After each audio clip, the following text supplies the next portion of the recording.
Good afternoon, everybody, or it's good morning. No, it is good afternoon. It's very nice to welcome you all to this event that's co-organised by Bristol Conversations and Education and the Transforming Education for Sustainable Futures Network Plus. It's an enormous pleasure for me as your chair to introduce Professor Simon McGrath. Simon is UNESCO Chair in International Education Development and Director of Research Knowledge Exchange for the Faculty of Social Sciences at the University of Nottingham.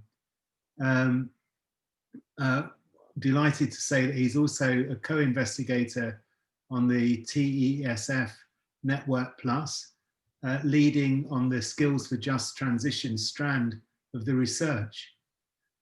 So without further ado, I'll hand over to you, Simon. Okay, thank you very much, Leon. Good afternoon, everybody.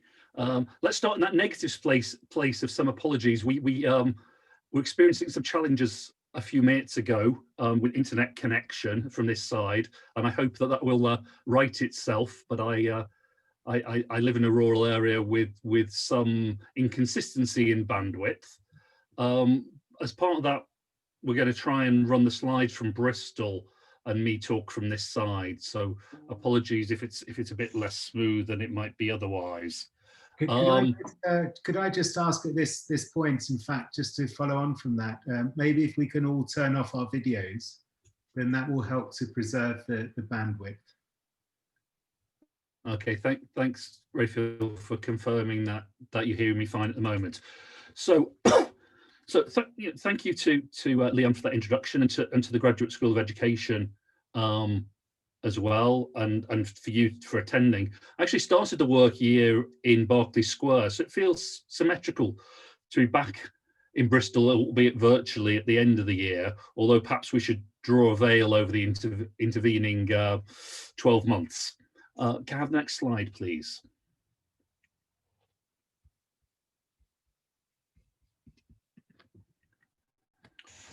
So this presentation is drawing on two GCRF projects. The project that program Leon has mentioned, the Transforming Education for Sustainable Futures Network, but also the VET Africa 4.0 project, for which I'm the PI.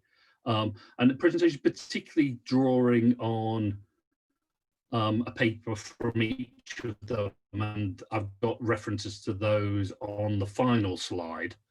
However, my thinking has moved on from both of those pieces, not least due to having just spent 2 days this past week with the rest of the VET Africa colleagues and developing our thinking as we go along.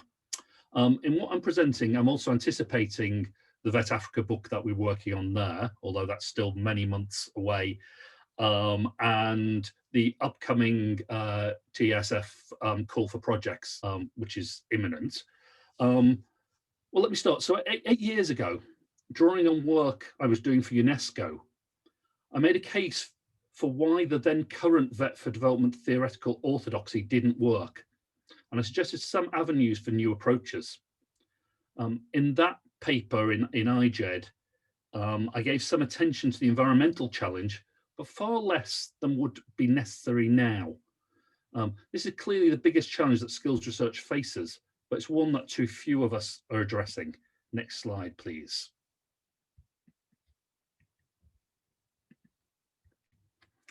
I don't want to dwell too much on this, but I do want to say underpinning follows grounded in an emerging African account of sociality. Leon's book will do the same. Now here, I'm talking about Africa. So I do want to acknowledge that TESF includes an Indian focus as well. And some of what follows clearly resonates in India, but I'm explicitly confining my story most of the time to Africa, and indeed implicitly, as is often the bias in these things, it may well be Anglophone. Okay, next slide.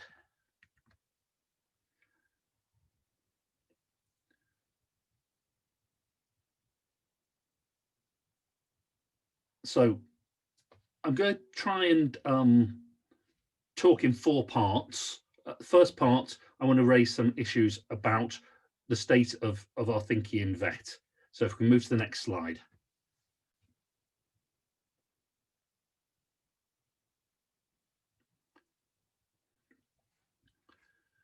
In more than 25 years of working on vet in Africa, I've generally been wary of critiquing African vet practice too much, due to the power imbalances that exist between those doing the critique and those receiving it normally.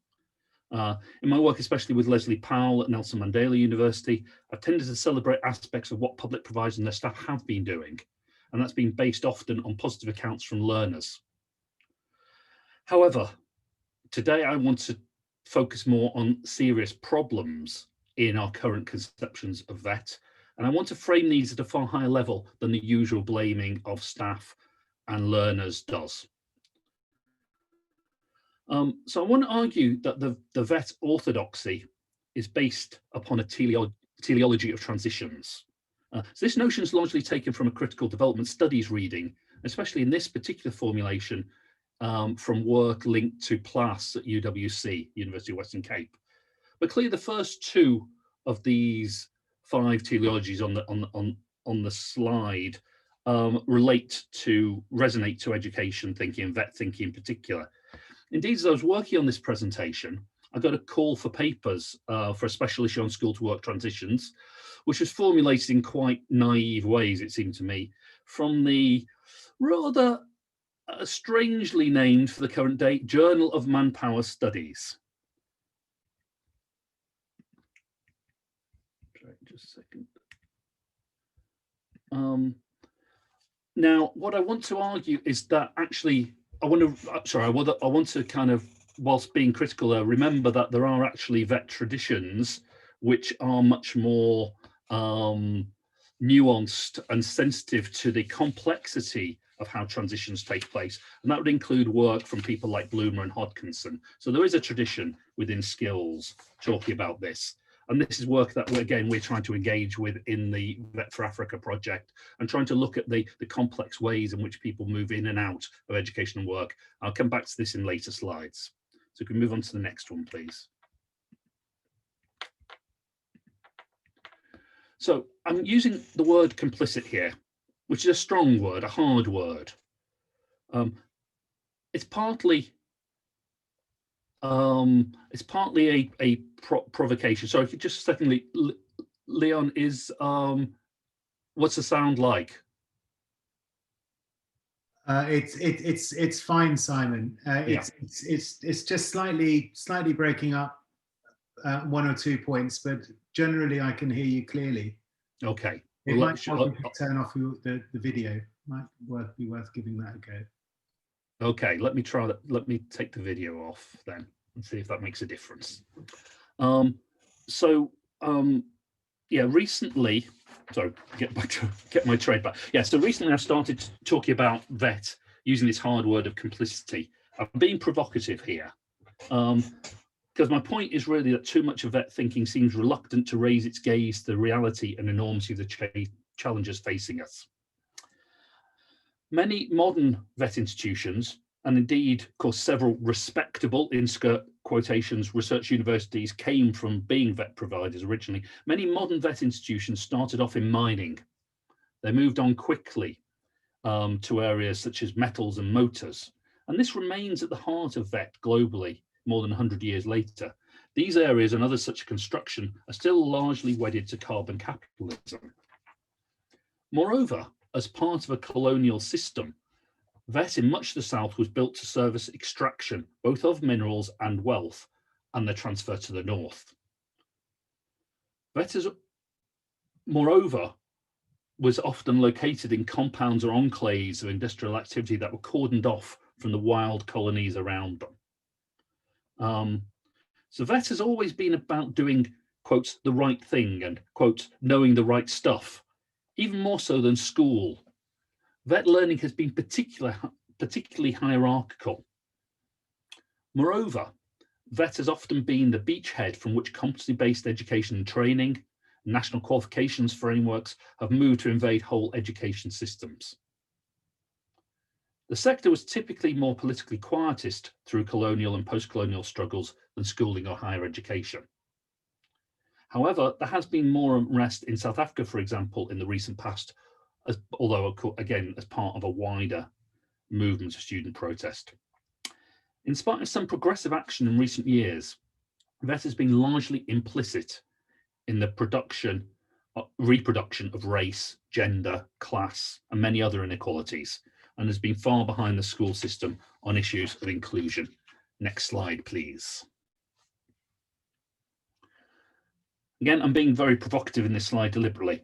I want to argue that for the last 50 years, orthodox economist accounts of VET have based a critique on a range of misunderstandings of how education, society, the economy, human life, how all of these things work.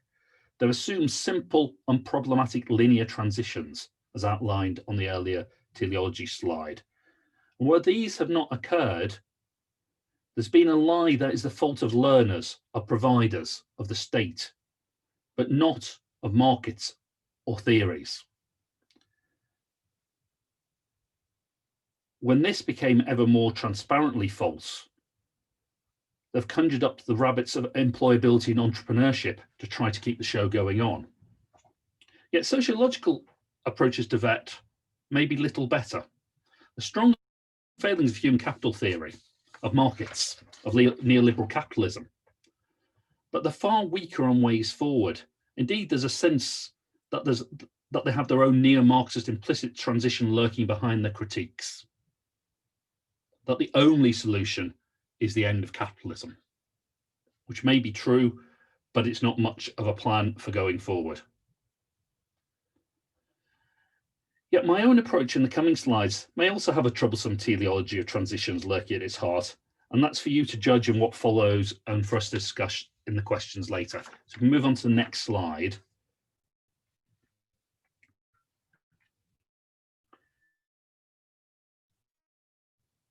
And again, this is a bridging slide. So in part 2, I want to address this concern through a focus on transformations and transitions. So we're straight on to the next slide.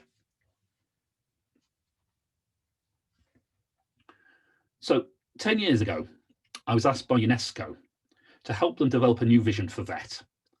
And this led to a formulation that VET must be transformed in itself in order to contribute to wider societal transformation. This was on reflection more radical than UNESCO intended, and there was a rapid attempt to domesticate this approach by a senior UNESCO official, but that's definitely a story for another day. In TESF and in Leon's recent book, a similar call is made for the whole of education, that must be socially and environmentally just and capability generating in itself in order to contribute to just transitions. Clearly, this is a key assumption underlying this presentation. So we can move on to the next slide.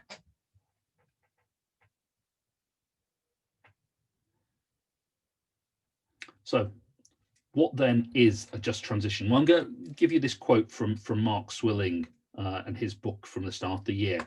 So just transition is a process of increasingly radical incremental changes that accumulate over time in the actually emergent transformed world envisaged by the SDGs and sustainability.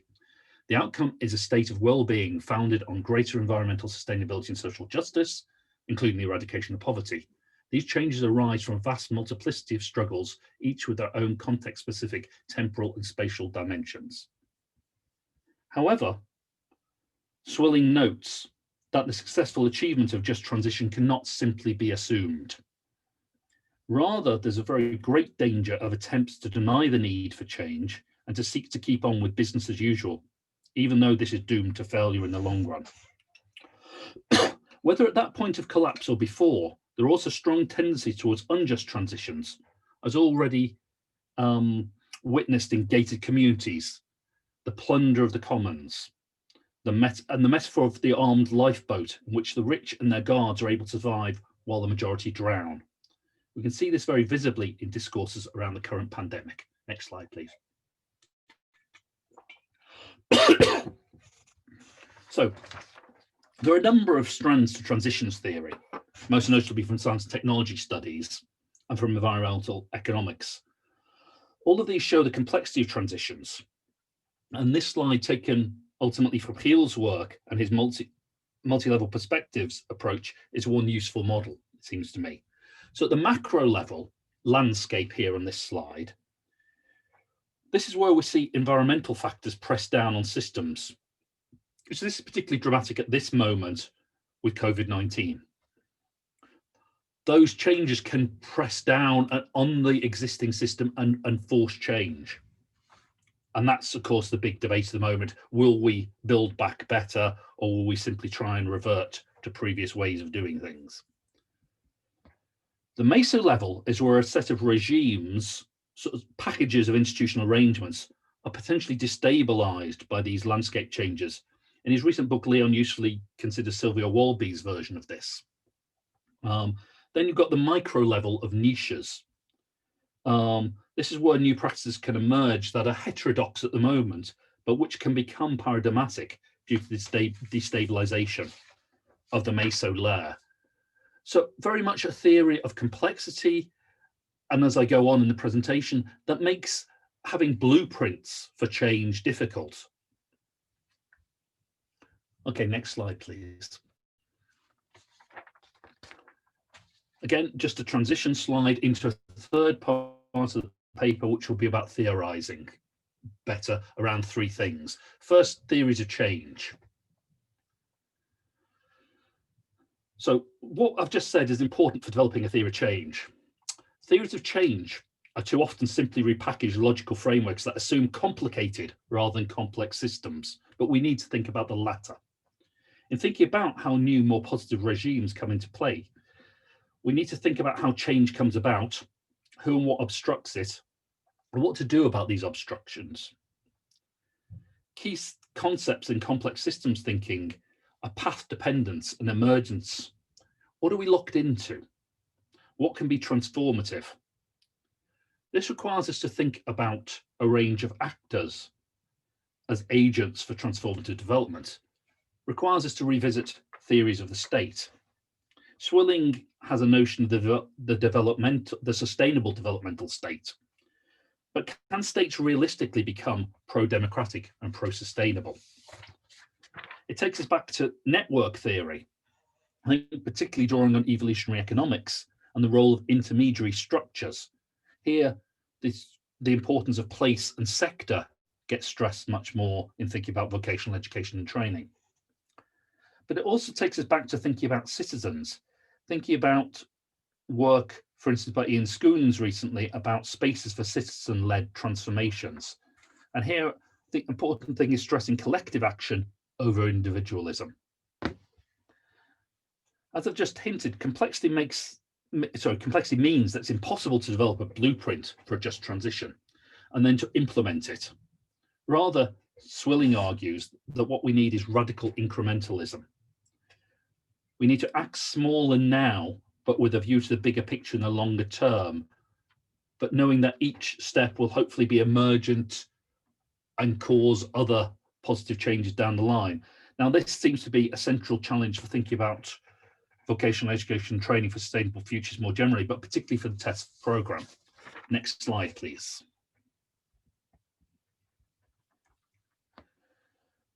So if we're going to think about VET, we need to think about work. Those of you who know my writings will know that I advocate for a broad conception of work. This has several domains. First, quoting Gavin Moody, Lisa Wheelerhan and Eric Levine's recent work for Education International, work needs to be understood broadly to be an activity which seeks to sustain an individual or society, very far away from the neoclassical view of work as a disutility. Now, COVID has brought about some revisiting of the notion of really useful labour, that old concept, in terms of a new concept, key workers, in this country at least. And we touch on this and the implications for vocational education and training under COVID in a paper with James Avis, Liz Atkins and Bill Esmond that should be up on the JVET Journal site this week. We just accepted the proofs. Following Guy Standing, from whom this Century of the Labouring Man quotation is taken, following Guy Standing and others, it's clear that majority formal sector full-time employment was always a myth, in the majority south, and was a highly gendered phenomenon in the minority north. Moreover, it's very apparent that the north is retreating from proper jobs. Therefore, we need to think beyond our teleologies of transition and about work outside the formal sector, outside industry, outside the urban space. We need to draw on work from a feminist economics perspective, stressing caring and reproductive work in its broadest sense. We need to think about rural skills development, rural livelihoods, and to do so within the context of sustainability. We need to address the complexities of work for many that are not linear and career-based. Lots of talk in the north around the gig-based or zero economy or 0 hours work. In the last couple of years, I've come across a term in the Cape in South Africa of scurreling,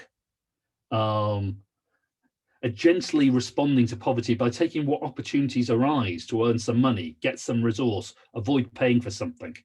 This is the essence of survivalist entrepreneurship. And of course, we can celebrate this to an extent and say this is people taking agency in difficult situations. But there's a danger of romanticism. So we also need to remember the negative about work. In Studs Terkel's evocative phrase, the notion of work as a Monday through Friday sort of dying. And my work with Leslie Powell in South African townships over the last 3 or 4 years has at times highlighted the psychological costs of working in abusive, racist, sexist workplaces. Now, though contextually different, there is ethnographic work in India that looks at experiences of the very large numbers of labour migrants to the formal economy in recent years, and the resultant level of dropout of those people as they realise that a good job is not good for them. Recently, we've also seen the resurgence of the future of work debate from a really wide-ranging set of ideological positions. We need to critically engage with this whilst rejecting the donor Davos-led fantasy of a fourth industrial revolution that benefits all. So for now, rather than skills for employability, we need to be advocating for skills for sustainable livelihoods and just transitions. Next slide.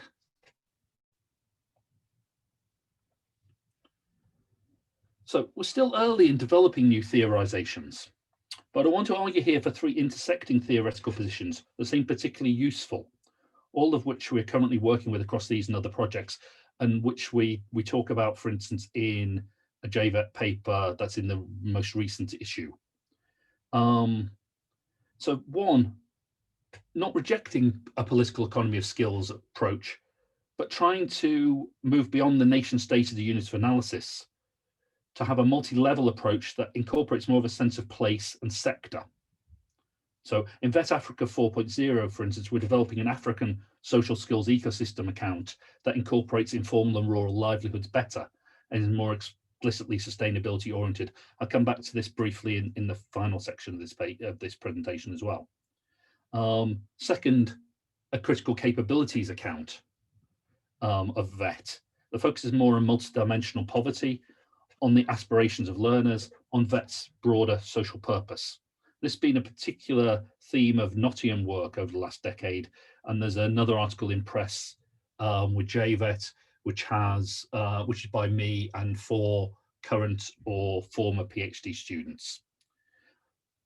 Third, led by our TESF and VET Africa 4 colleagues at Rhodes, a green skills approach that seeks to understand trajectories and blockages within labour markets regarding moves towards green and just work.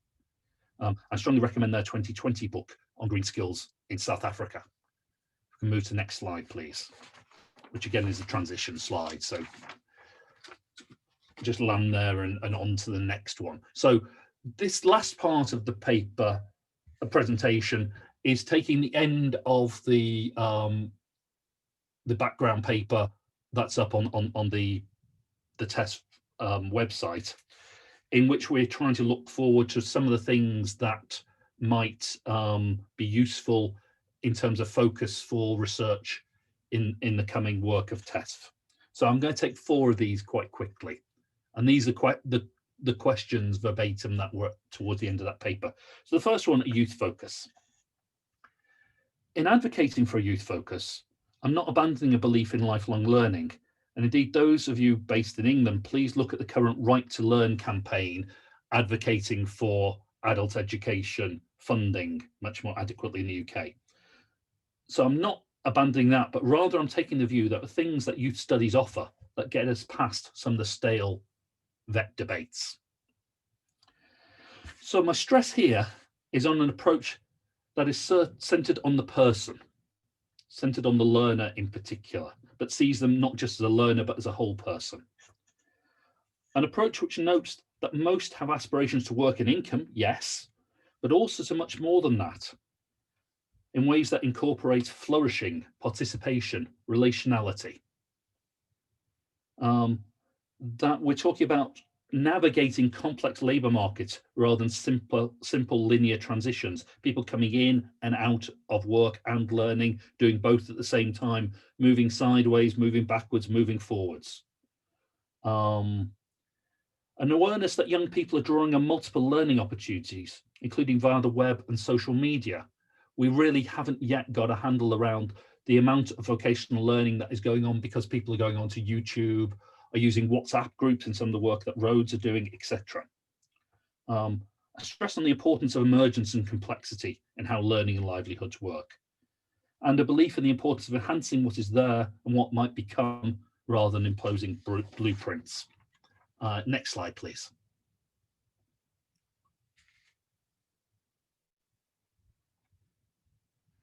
So from part of what I've already said, it's clear that we can't do what VET has traditionally done, which look at the industrial, the formal, the modern alone. So here I want to stress, we have to build from where people are as in terms of skills and work, rather than taking those teleologies of transition at face value. But at the same time, we've got to acknowledge and confront the inequalities and exclusions that are happening. So I'm not romanticizing informal and non-formal learning and working, which are also complicit in many ways. Also want to say something very quickly here, given we're talking about sustainability, there's a growing sense that food systems are central to human flourishing and sustainability. Those of us based in England might even reflect on a country that seems to be preparing for a patriotic war for fish. And a realization that food matters. But if we're serious about the challenge of agricultural education linked to that, then we also need to be serious about the crisis of access to land across much of the world. That's part of the wider plunder of the commons. Yes, we can improve skills, but we need to improve access to labour markets, access to land, access to being able to sell your goods at decent prices. Next slide.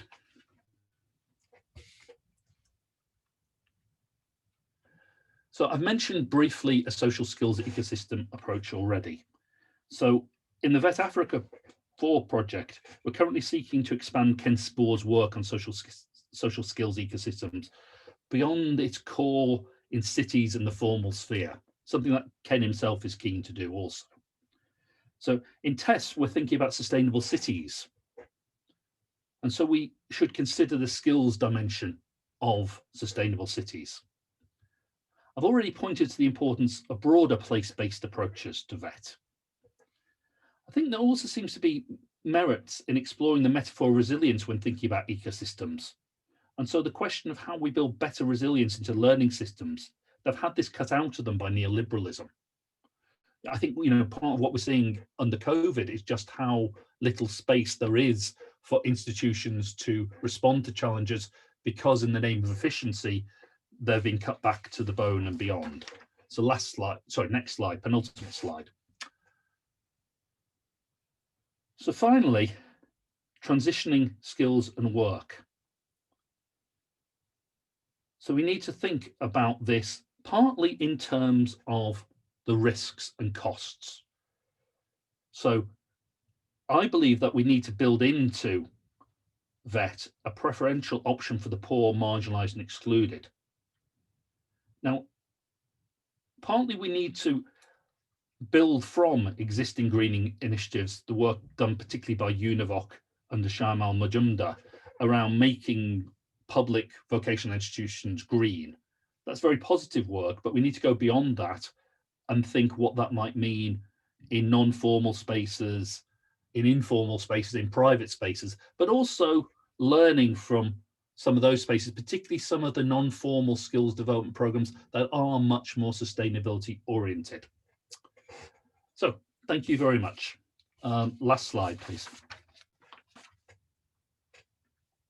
So reference to a couple of projects and papers. Thank you very much. Simon, thank you very much for a really comprehensive and thoughtful, very interesting presentation. Lots of questions, issues come into my mind, and I'm sure that's the case with other people as well. Would anyone like to start off by asking a question? I can see that in the chat we've already had a contribution from Artemio. Yeah. Who points out the relevance of this idea of the romanticization of precarious work for Mexico. Artemio, I wonder if you'd like to just expand on that, if you're still there.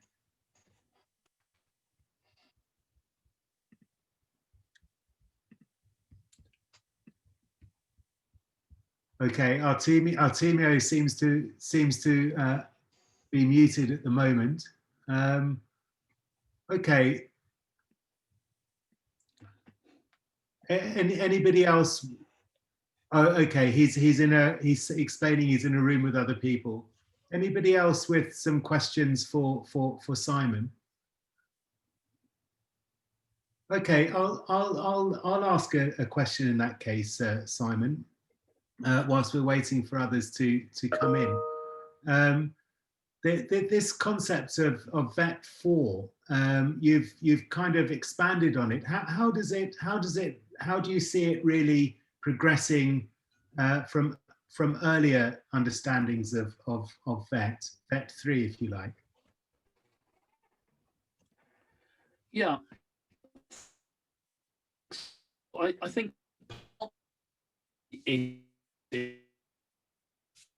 trying to catch up with a lot of the order chain in so, but beyond that, and so obviously that includes thinking about some of those kind of ontological questions that I raised at the start. And, you know, how is it addressing colonialism? How is it addressing relationality? So there's a whole series in which I think it needs to complex views of social reality, but also needs to catch up views about development. So we kind of as they pertain to the VET, by which I mean bits of 4 and bits of 8, are still, for me, quite conservative and backward looking in terms of their views about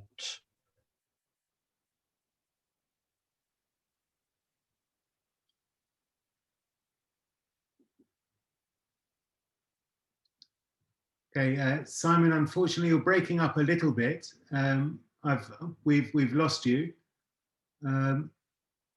Whilst we're waiting to get Simon back, are there other questions that people would like to address? Please do put them into the chat.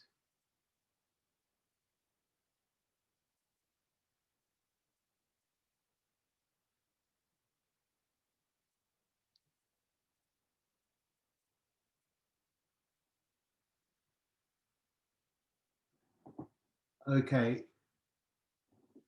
I think we may have temporarily lost Simon, unfortunately.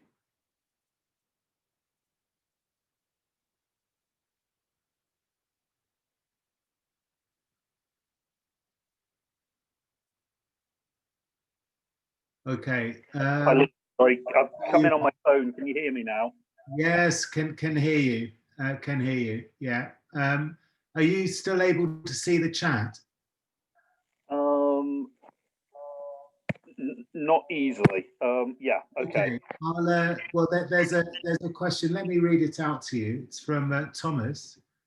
So he's thanking you for the presentation. He's asking you, given the large budget cuts to basic education in South Africa due to COVID, the likelihood of tight fiscal constraints, do you see this working for VET in the short term?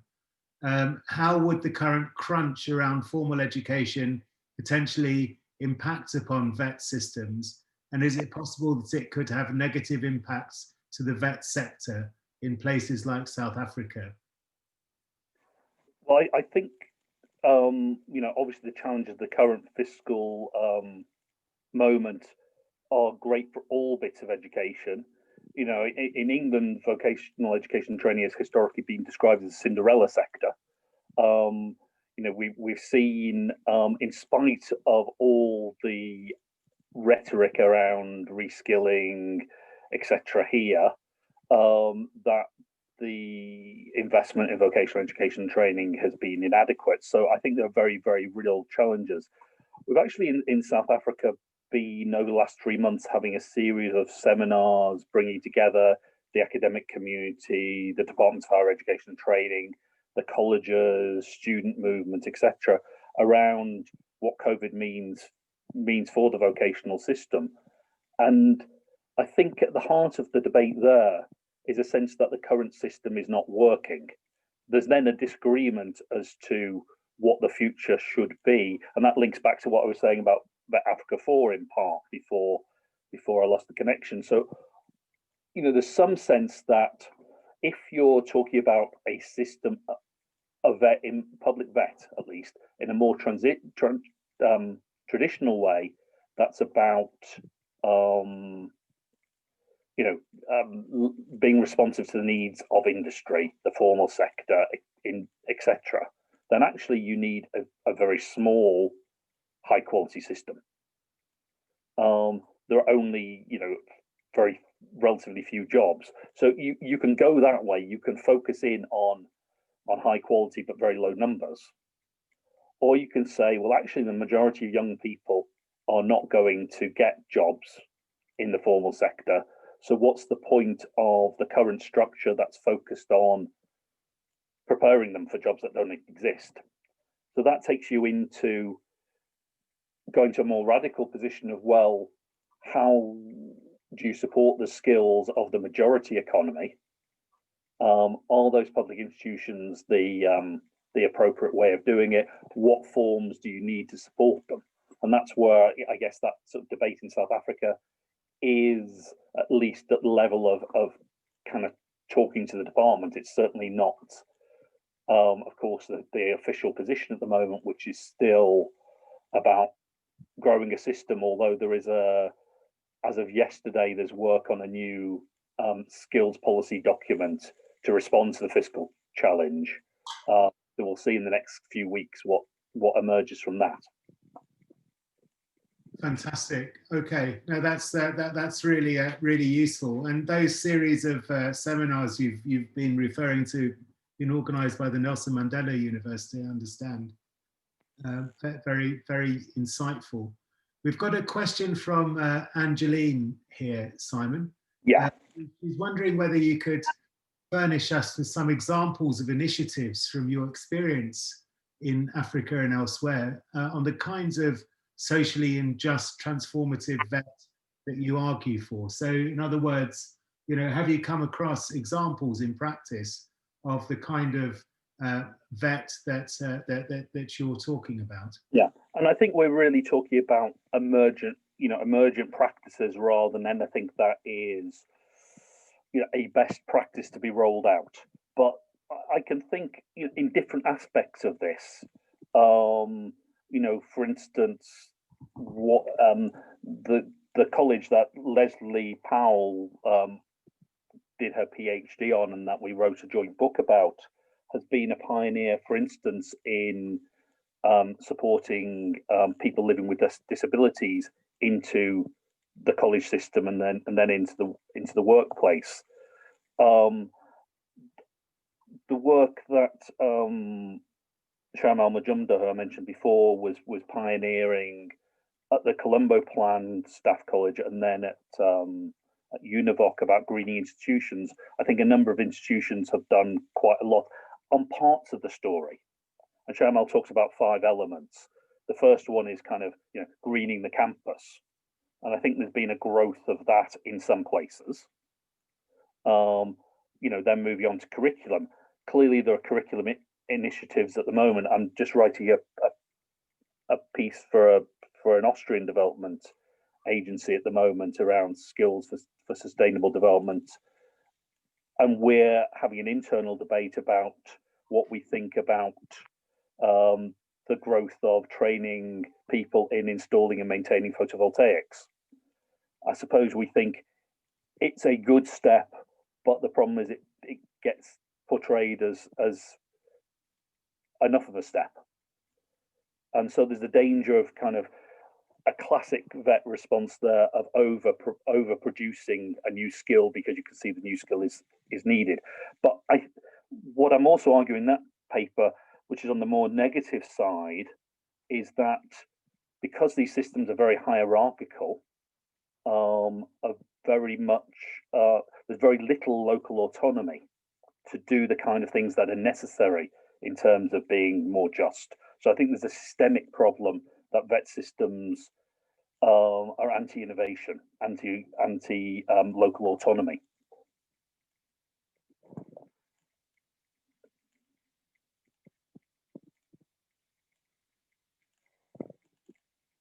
Fantastic. That's a great response, comprehensive response. Angeline, I don't know whether you wanted to come back to that,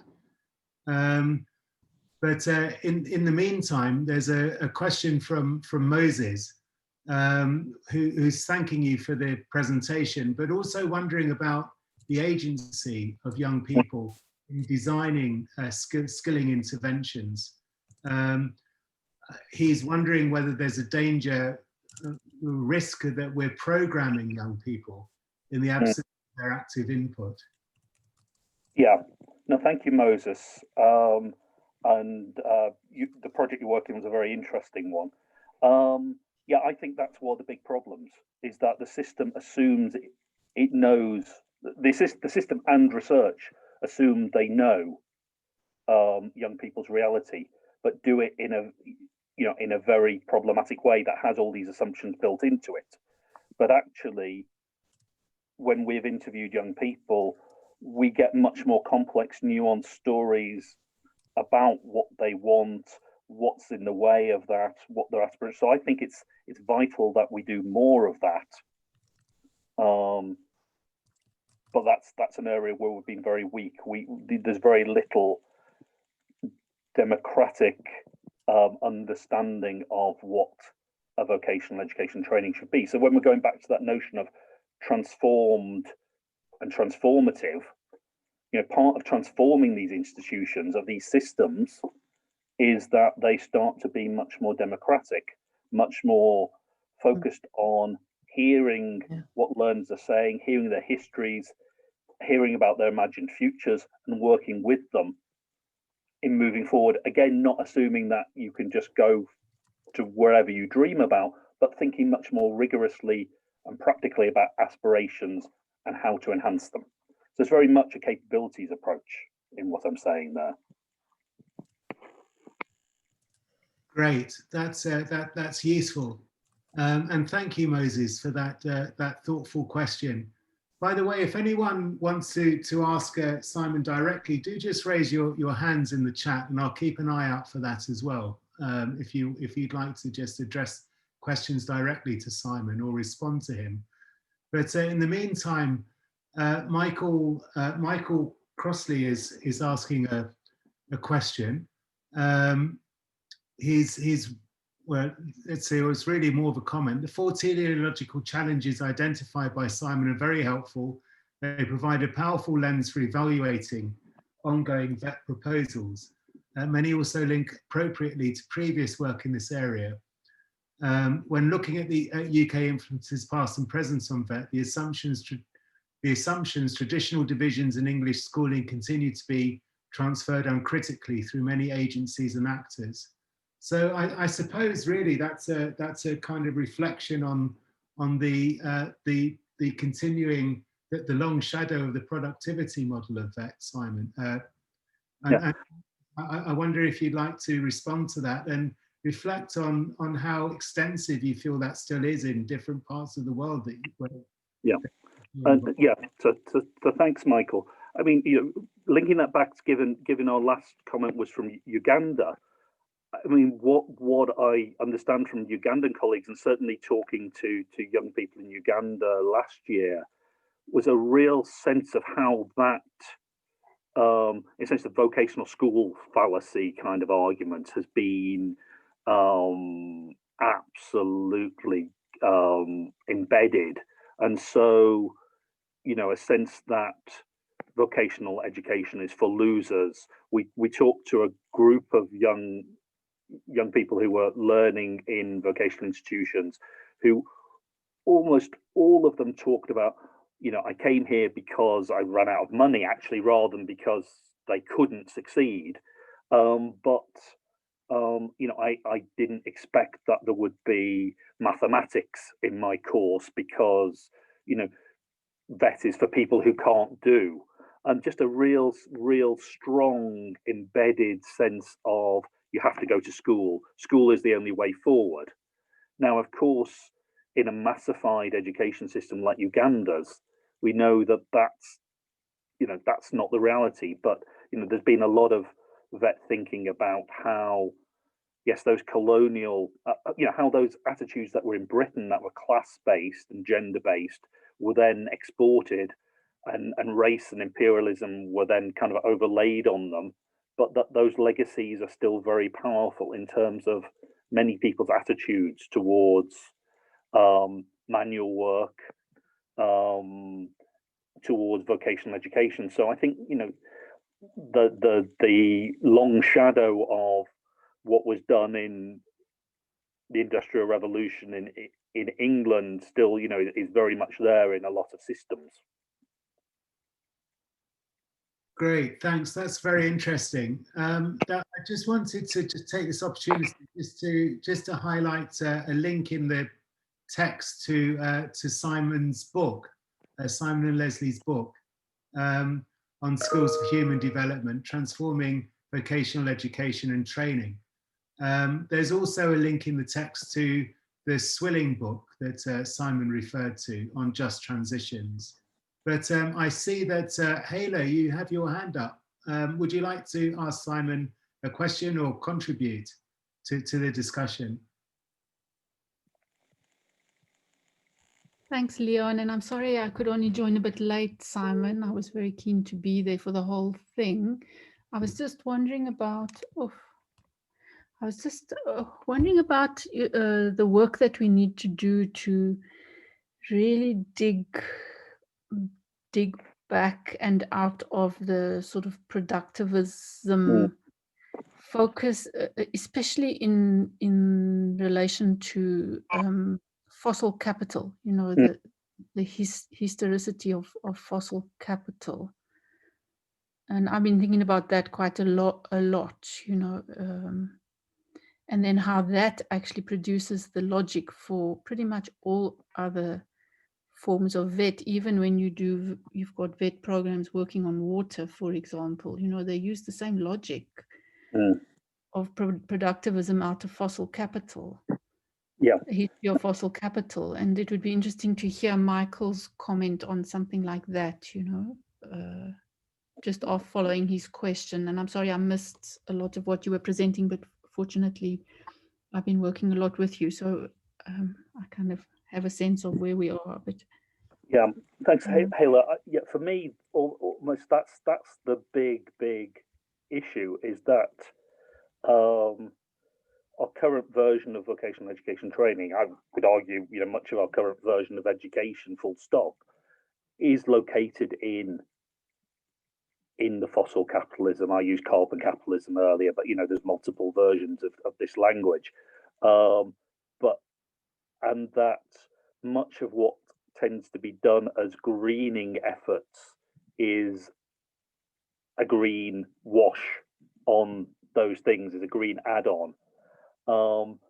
And so, partly that's why I'm trying to struggle with that notion of radical incrementalism. How do we, if we say this is a complex system, what are the bits that we can do to change forward? Which is, why obviously some of the work that you and others have been doing around T-learning, about transgressing, transforming, etc., is I think very important. So we can come up from the micro level,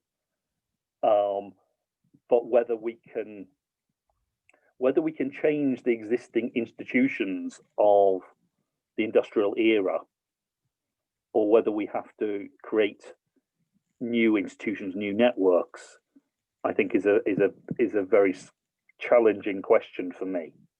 And I think you're probably more thinking about it than I have.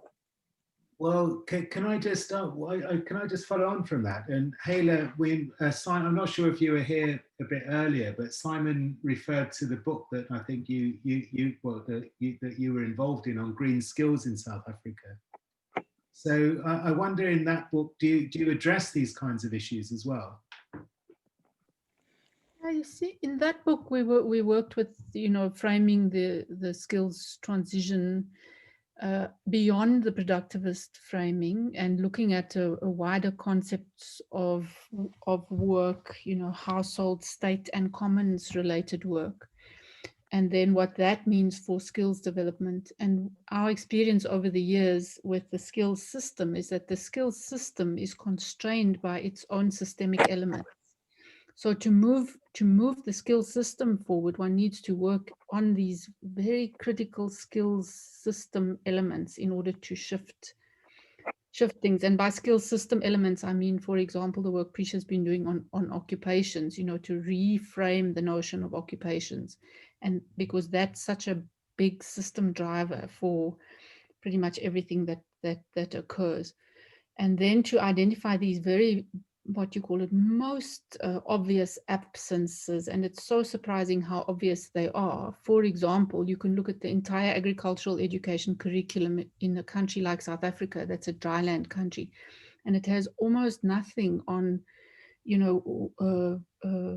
rainwater harvesting and conservation for smallholder farming and household food production, so there's huge absences. So I feel like there's some hard work that we need to do to understand the system better and look at where those critical leverage points might be, which is what Prisha and myself and Yurita and others have been sort of aiming to do. And that's what we try to do in that book. And then to look at the method, the implications for methodology, research methodology, because the traditional research methodology, such as supply and demand logic, doesn't really work for this kind of a context. That sort of thing, so really interesting.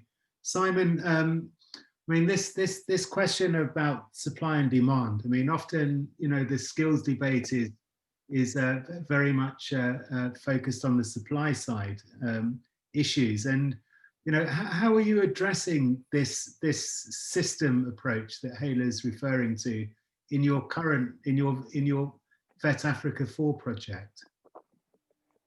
Well, partly we're trying to look at it's a scalar question in part, and the problem of a lot of vocational skill systems is because of the central direction of them. Even when they've used new public management kind of forms of autonomy, they're not really very autonomous. So that there's been a tendency to direct things from a national level and say we need these sets of skills because that's what the market demands. But actually it's driven much more by ministries of education needing to supply scales of learning opportunities to young people rather than by labour market demand. So I think part of it is getting down a scalar level to local, regional levels and looking at, on the one hand, in the formal sector, so in the Eastern Cape where Hala is, in the in the coastal Eastern Cape of Port Elizabeth, East London, a car industry, etc. What are the engagements with that formal sector, and what skills are being demanded, and then going into the that green skills book, what are those formal organized sectors needing in terms of green skills? How can people work in terms of sort of near futures? Well, new emergent occupations, new emergent skills, and how can vocational institutions be keyed into that? Of course, you've got to get qualification systems also aligned as well. But then, in rural areas, in informal economies, well, what actually are the skills that have some market demand, or again, where market demand could be imagined? So part of the problem there is, if you're going to, or what the typical TVET response is to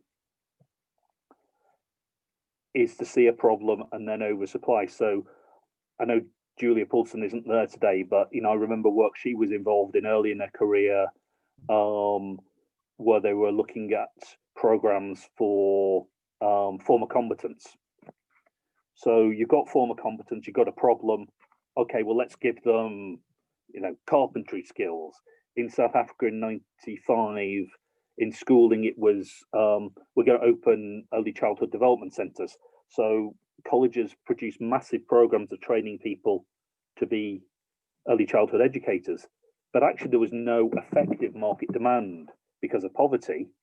And so getting beyond a system kind response of, oh yes, well, there's going to be these kind of jobs, to working much more with networks of actors in determining what actually is needed at the moment. So I think it's much more about seeing this as a process that takes place within a community of practice around what skills are needed and can be supplied, rather than in either a command economy or marketized way. So I think part of the move is away from market or state.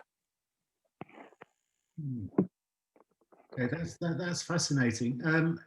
Well, if anyone's got any further questions, do come in at this stage, and I'm keeping an eye out both for raised hands and comments in the text. But just following on from that, Simon, whilst we're waiting for other questions, you mentioned the car industry. I mean, that's a really interesting example, because of course, it's being asked to make some major transformations, to electric cars and so on. Is there any evidence that of a joined up approach with TVET? Well, in the particular case of the Eastern Cape, I think what you have to understand is where South Africa sits within the global chain.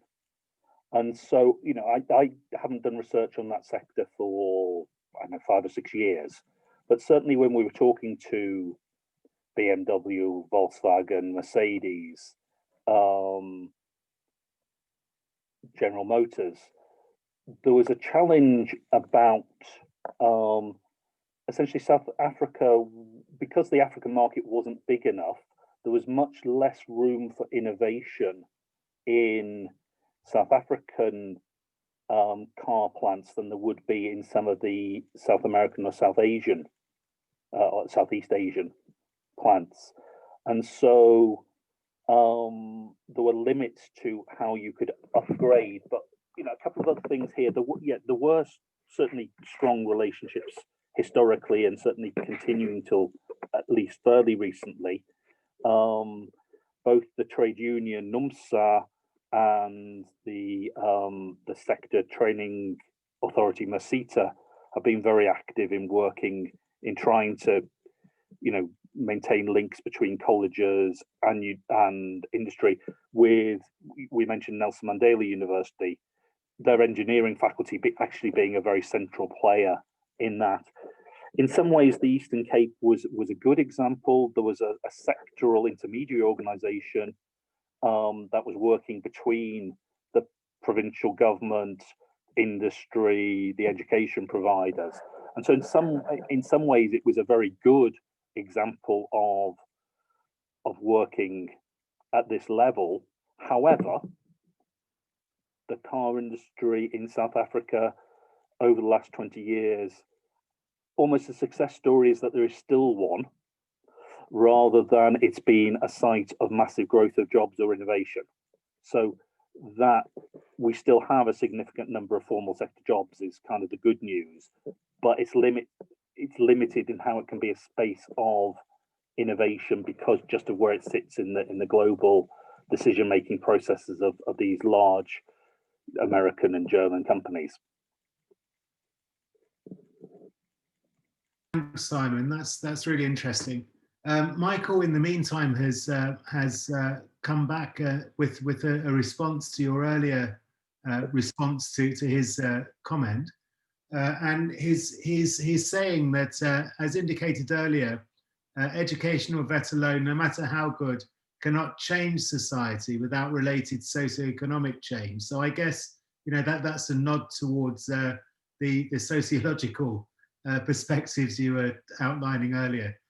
Power and politics that differ across contexts, but that can still be improved, as so many of you are trying to do worldwide, and things can be helped to move in more sustainable and equitable directions, as demonstrated here. So I guess that's an endorsement for your bottom-up approach. Yeah, but I'll be cheeky and throw that back to you, Leon, in the sense of that's also potentially a challenge for Network Plus, that we're talking about the need to simultaneously transform these institutions and transform society. But of course, the question is, how do you do that when all these issues of power and politics and structural factors work against it? Yeah, it's a perennial problem, I think, for many of us who are interested in transformation, in genuine transformation in education, and I think it's in fact, I was interviewing Crane Sudeen the other day, who's the CEO for Human Sciences Research Council in South Africa. And Hayley's just commented, yes, it's the question of our lives. It's a very good question.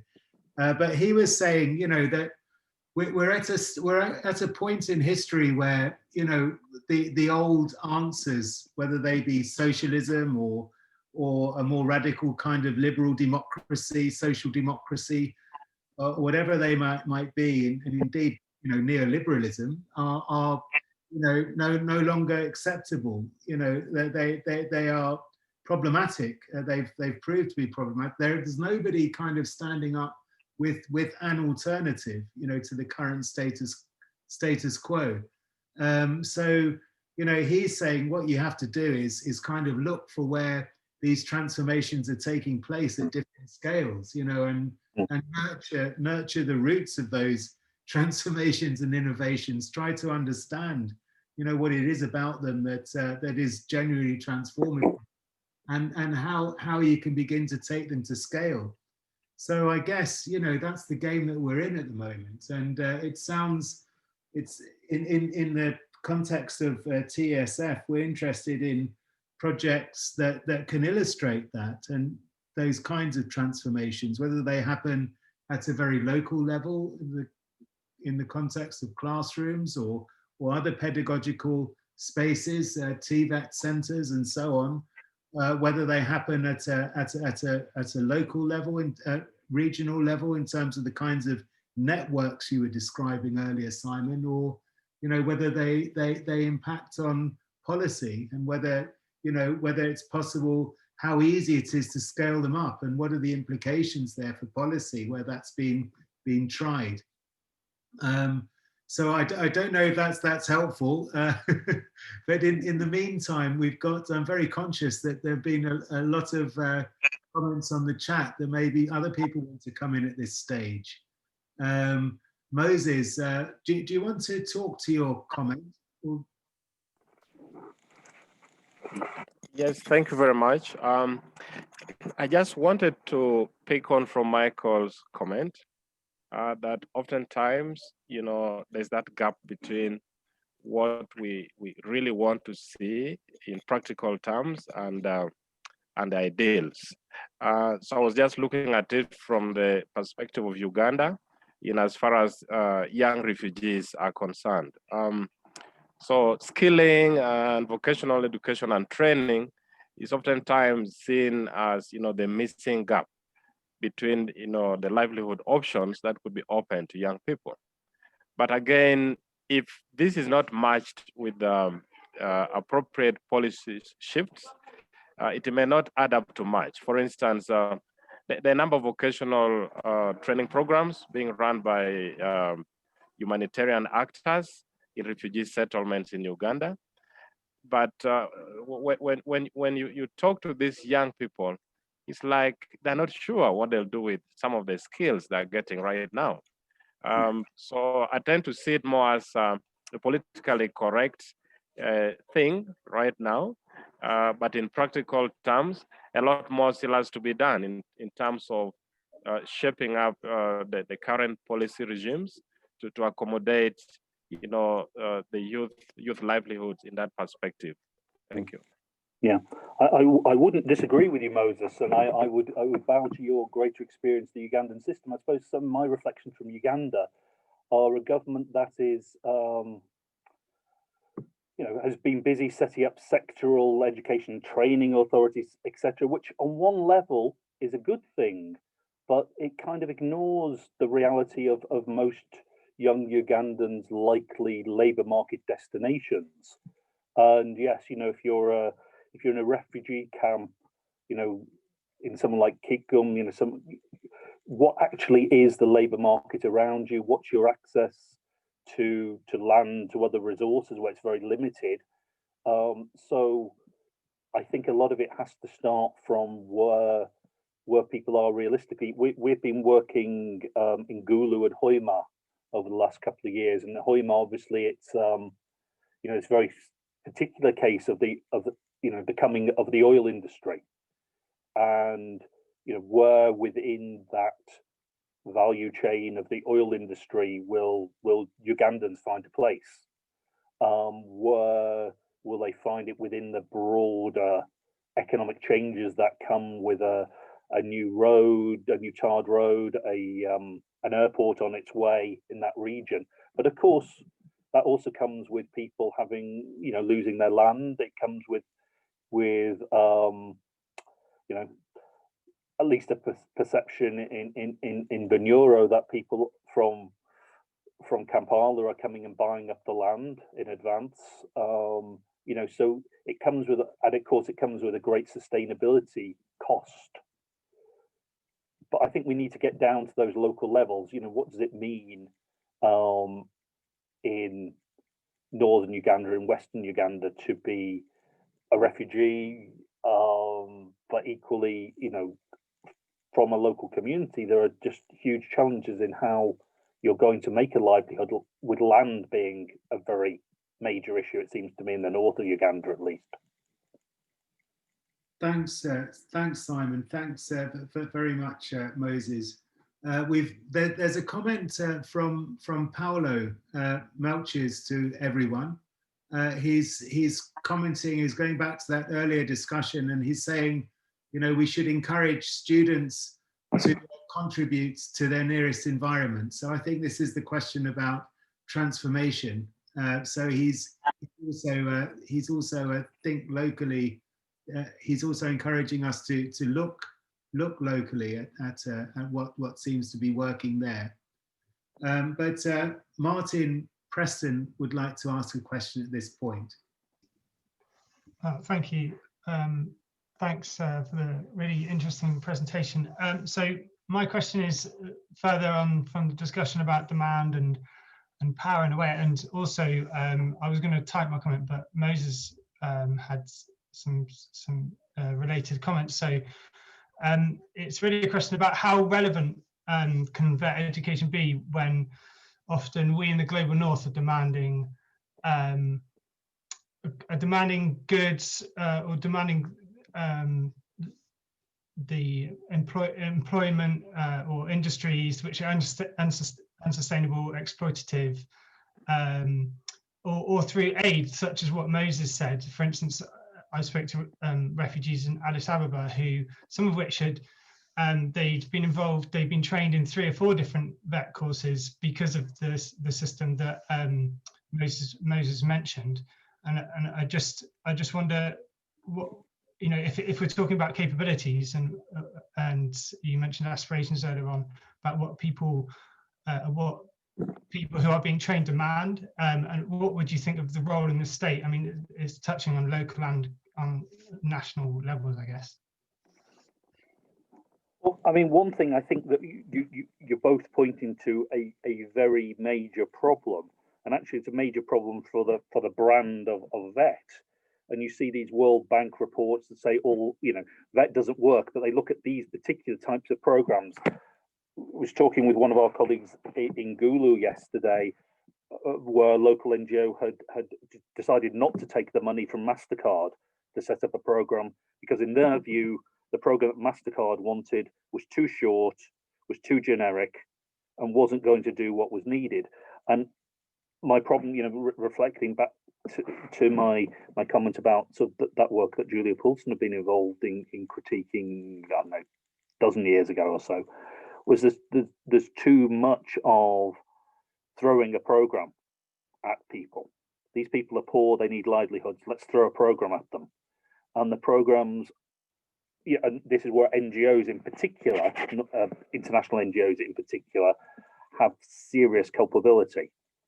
Badly designed programs that don't listen to people, don't engage with their aspirations, do very little in terms of meaningful labour market analysis, certainly don't think about sustainability, or, you know, and so people get given a program which allows others to tick off that they've delivered a program,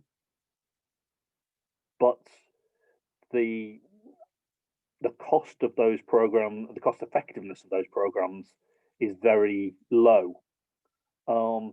So I'm certainly, you know, I'm very against, as you can tell, just kind of coming in and throwing a short course at people without thinking what you're doing. And as you say, you then get people on these repeat courses, which is understandable because, you know, there may be an attendance allowance, there may be ways of it brings some economic benefit to be on the course. It at least offers a lottery ticket, perhaps. So I think we have to focus much more on that. You know, part of the capabilities perspective on vet would say, well, you actually have to start from understanding the multidimensional poverty people experience. You have to engage critically with their aspirations, but also that programs can enhance aspirations and help people reform their aspirations, and that in the process of learning, they can imagine new ways of being. But of course, we also need to be thinking about what the labour market outcomes are, but we need to be realistic about that. We're not suddenly going to take large numbers of people in northern Uganda and put them into the formal economy. That's just not going to happen, whether it was a good idea or not.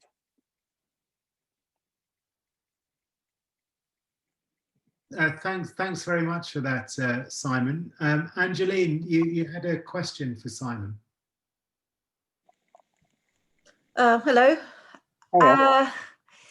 Yeah, it just strikes me, kind of listening to the debate that we're all having, the limitations of the kind of focus on skills, in terms of that when we're having these kind of similar debates about the challenges that we have for schools and for curriculum, or when we're looking at what social movements and the social learning within social movements, there's more emphasis on engaging in action, in agency. And I just wonder, I mean, I guess it was implied a little in the question that Moses, the first question that Moses asked, you know, what is there more scope for vet and other ways that in vet that, you know, you don't just learn the skill, but you learn the legislation, you learn the ways in which you can bring about change within whichever industry or sector that you're being prepared for. Is that what's missing here, or missing from the debate? Yeah, well, I think it's one of the things missing. I think, of course, there have been traditions. The brigades in Botswana, as a non-formal form of this, were very clear on you need to know your political economy. Lots of programs which have been more tied to trade unions, and we're just seeing the the end to funding in England of important programs of adult learning linked to the union movement for very crude ideological reasons from the current government.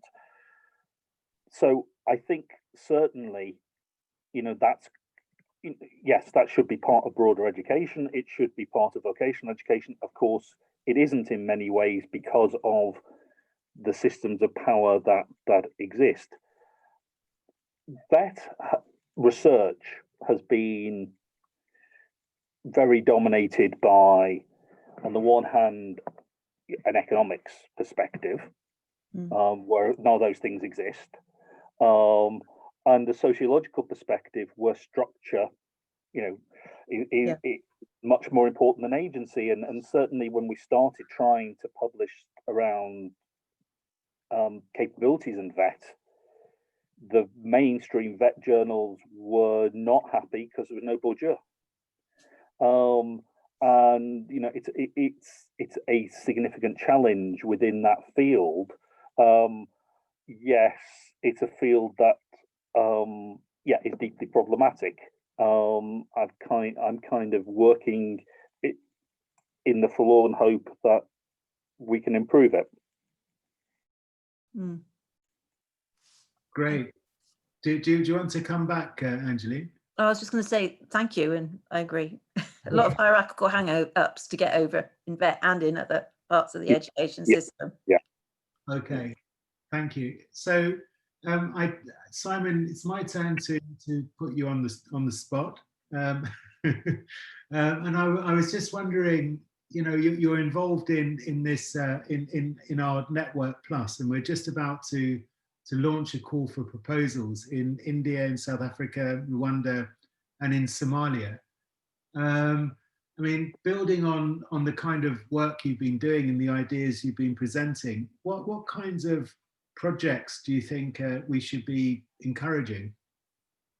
Yeah, thanks. Well, I'd refer you, it's there, to the final page of the background paper, which I think Tara put up on the page on the chats earlier, and those 4 slides before the final thank you.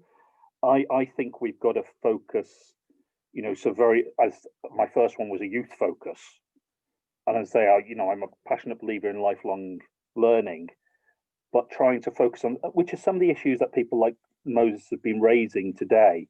We've got to, focus in on who is learning, where they come from, where they want to go, and we've got to work with that. I think that takes us, for instance, into much more complex, understanding much more complex stories of, those transitions, from learning to work, from informal to formal, the sense that MasterCard is just in this big report on social school to work transitions, which I was involved in one bit of, and I was very frustrated because they seemed to have an extremely narrow linear view of what was going on. Let's insert something more into school and then people will get jobs, which we were working in Rwanda, for instance, where just the numbers did not add up in any way there. That's in putting something into school is going to change. So anyway, it's going to suddenly double the number of jobs available. But anyway, so starting from understanding better that people move in and out of learning and working, and often doing multiple versions of both. I think understanding particularly the way that young people are, even in fairly low connectivity situations like my household today, focusing on how they are using YouTube, for instance, to learn new skills. And we're talking to a lot of people who, yes, they're going and they're accessing things online. Hala has very powerful stories about learning networks, agricultural, water-related learning networks using WhatsApp in a very non-hierarchical way to share knowledge. So I think understanding those kind of spaces around learning, I'd say the social ecosystems notions, but thinking about what are these emergent sites of positive change, what you're saying about your conversation with Crane, where are those sites and what can we learn from them? So I think those are some of the things that we need to be focusing in on and not focusing in on school to work transitions. Lovely. Thanks, Simon. That's really helpful. And Hala, I don't know whether you want to add to that. Leon, I think it's, thanks Simon for that. I think it really links a lot to Angeline's point, and also the point that Simon raised about scale, and also the issue of, inclusion and exclusion in the VET system, and what we actually mean by vocational education and training. We discussed that in our meeting yesterday. So we've been working with, what we call the agricultural learning system at a sort of district-based level to build learning networks, which include the formal VET institutions, the universities, the extension offices, the local economic development offices, and then opening up, a combination of formal and informal transformative learning processes using a range of different approaches to, mediating knowledge such as community radio, change, the expansive learning change laboratory type of processes, which are really helpful for opening up contradictions, social media tools like WhatsApp to facilitate ongoing learning network interaction, training of trainers programs when there's a real demand for new knowledge in the learning networks. And so, and that whole thing is to build systems of collective agency for expanding vocational education training and social learning within a local learning system. In our case, we've been working with agricultural learning systems and also with citizen science type of learning systems for water quality monitoring. But we've also used a similar approach with teacher education learning networks at a national level into local level. So I think there's a lot of potential to get us out of this sort of institutional silo problem that we seem to get so stuck in. Of course, it's a different type of research altogether, but it's very interesting for innovation, for opening up new ways of looking into these systems of the formal institutions and how they interface with more transformative social learning processes, and then how the one can actually feed innovation into the other, that kind of iterative dialectical type of networked relationship. So there is something interesting in that, and that's why we've become interested in the social ecosystem, skills ecosystem model. And for South Africa, I think one of the things that would be very interesting to explore is how that maps onto the plans for district level development, because that's a particular type of scale. So I think the issue of scale is very important in this kind of thing. So yeah, so there's so much that we can do, to open these spaces up for thinking. Yeah, I don't know if I've probably been going on. Yeah, no, that's wonderful. And I think between the two of you, you've given us a glimpse into what is a very ripe and fruitful agenda there around the skills debate and sustainability. And I've put in the chat to the TSF network. We should be announcing the call for proposals, we anticipate, in the second part of January. So do keep an eye on that, out for that. If people, people who are interested in conducting some research in this area. Okay, we're almost at the end of the session. Are there any other questions or comments that people would like to make at this stage?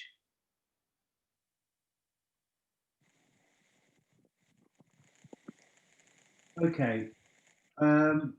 Maybe just one final comment, if you don't mind. Of course. Just in terms of the point about the future research agenda. One of the things that one of our PhD students has started to open up is, you know, the formation of economic agency is a really interesting unit of analysis or focus. And the point that he's arguing is that it's the notion of economic agency is not an individual characteristic of a particular person. It's actually a distributed systemic concept. And how to develop that as a means for thinking about skills development, I think is very interesting for the kind of contexts that we're dealing with in Africa, where the vet system itself is hopelessly inadequate for the numbers of young people and the, you know, demands for development of economic agency in local and sort of, you know, whatever scale level systems. So I felt like that's also something very important for this particular stream of work, just to sort of share that as we wrap up. Wonderful, that's great. Okay, well, in the absence of any further questions, and given that we're almost out of time, I think at this point I'll stop proceedings and just take this opportunity to thank first of all Simon for a really wonderful presentation, Simon. Really comprehensive and interesting, extremely interesting. You've taken us through some of the really contemporary debates about vet, some of the tensions and the issues, and also pointed us in some very interesting theoretical and practical directions, both with respect to the field in general and your own research in particular. So, you know, it's particularly, we're particularly grateful that that you're able to talk to us today, so close to the end of term as well. But I think you've given us all an awful lot to think about. So thank you very much indeed for your wonderful presentation. And also, I'd like to also thank the participants for today. Thank you for attending the session and for your invaluable questions and contributions. And I'd like to just finish off by thanking Christy, as ever, for facilitating this event.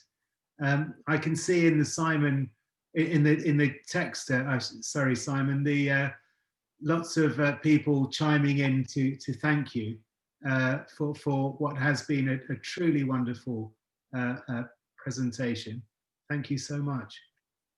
Thank you, Leon, and thank you everyone. Apologies for my poor connectivity today. So I just hopefully can see I finally managed to get a picture back up after about an hour on my phone. So thank you for being patient with me. No problem at all. We could hear you clearly 95% of the time. So I think that's more than enough. So there are links in the text, in the chat, to various publications of Simon's and others that have been referred to. There's a link to the TSF website. Do also have a look at the website for Simon's VET4 project. And I think the recording from today will be available to download in the near future. Is that right, Joe? Yes, Joe says.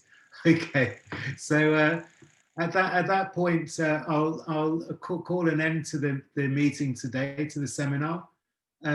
Keep safe, everybody. Go well, and hope to see you all early in the new year. Have a lovely break. Bye bye, everybody.